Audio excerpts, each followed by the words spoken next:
Today I'm going to show you how to get a transaction receipt using QuickNode RPC in n8n, and I'll keep it quick and simple so you can follow along step by step.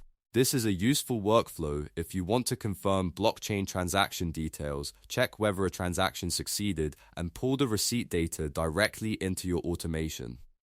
If this video helps, make sure to hit the like button and subscribe for more n8n tutorials.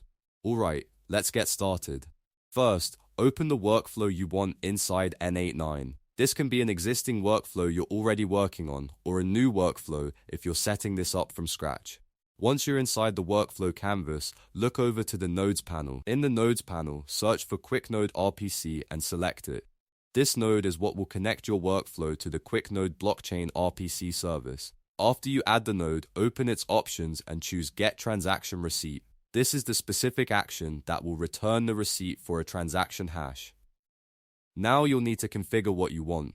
That usually means adding the transaction details the node needs, such as the transaction hash or any other required input based on your setup.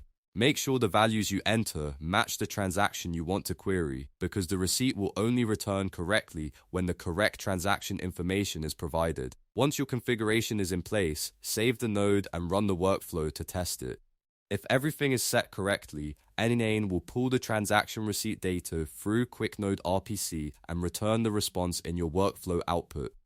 From there, you can use that data in the rest of your automation, whether you want to log it, send it somewhere else, or use it in another node. And that's it, you now know how to get a transaction receipt using QuickNode RPC in n8n. If this video helped, don't forget to like, subscribe, and I'll see you in the next tutorial.